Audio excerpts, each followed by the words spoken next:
So I just got back from the cinemas, and I would say that sensually enchanting would be the most appropriate adjectives that come to mind when it comes to Makoto Shinkai's latest piece, Tenki no Ko, or Weathering with You.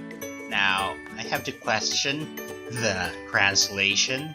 I mean, how does that translate to Weathering with You when Tenki, weather, no, possessive, ko, or it stands for child or girl, so it should be something like weather's child, or girl of the weather, or child of the weather. With that aside, the production values definitely live up to the hype. The movie is basically an audio-visual feast for the senses, with an entrancing soundtrack, breathtaking animation, and the cool, calming, yet extremely detailed scenery and product placements that anyone familiar with Makoto Shinkai's previous works might have come to expect. I mean, I can still remember the G-Shock watch, which featured prominently at the very start of 5 centimeters per second.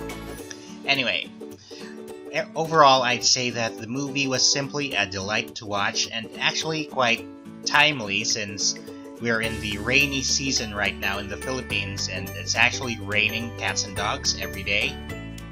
That is an old idiom, but whatever, you get what I mean. The supernatural and the mundane. A common motif in Makoto Shinkai's movies is the marriage of the supernatural and the mundane, and this latest movie is no exception.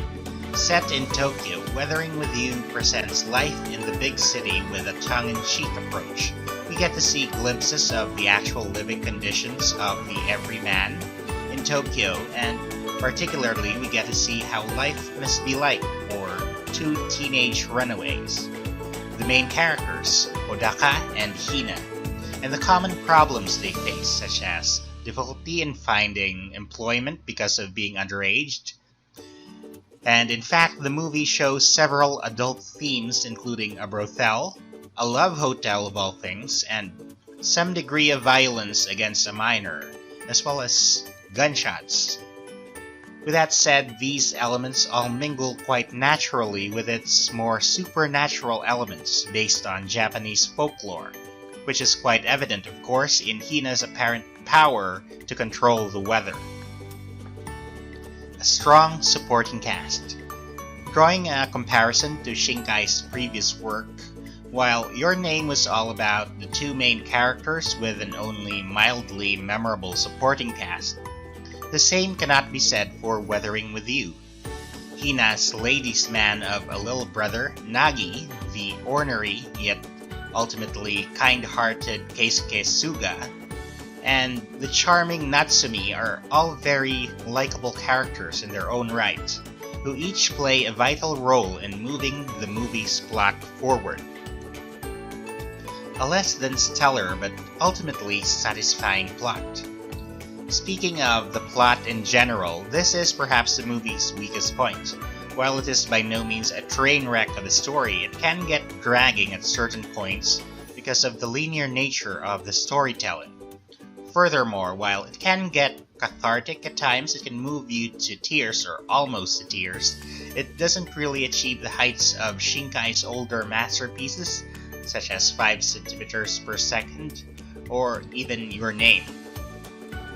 Yet, while it might not be technically and aesthetically beautiful story, the strongest plot point of this film lies in the final choice made by Hodaka.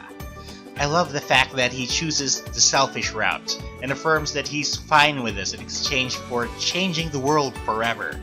This is literally the kind of stuff that got me hooked on anime in the first place.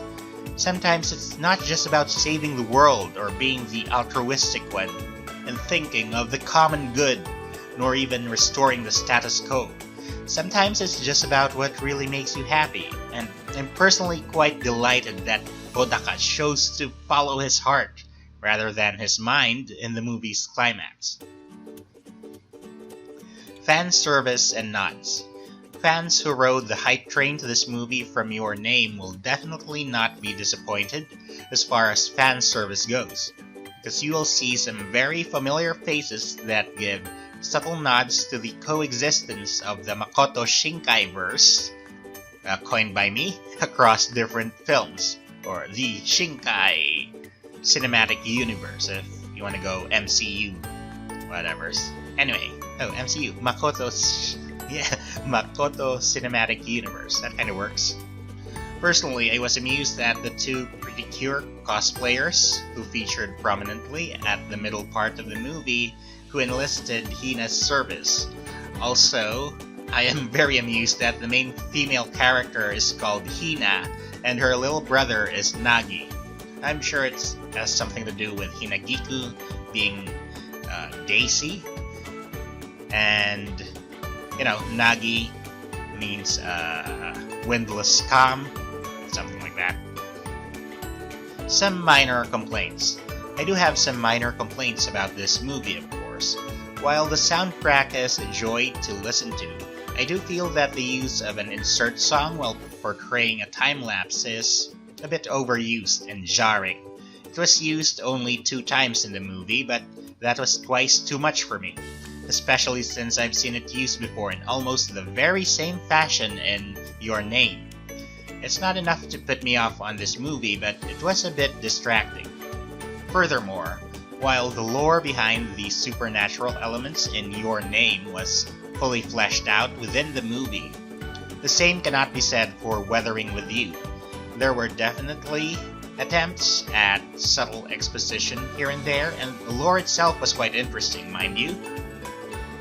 But I feel that there just wasn't enough of it crammed into this 2-hour movie for me to feel any sense of connection to the supernatural lore that it tried to present. Also, as usual, the translation is a bit iffy in spots. Why do they insist on listing the full name of the character whenever someone says something like One-chan or uses some similar honorific? I know that calling someone Big Sister doesn't sound that natural in English, but it's also pretty off-putting when the subtitles say one thing and the character is obviously saying another, if it's some kind of fan sub or subtitling or translation convention in general. You know what? I disagree with it. Overall impressions.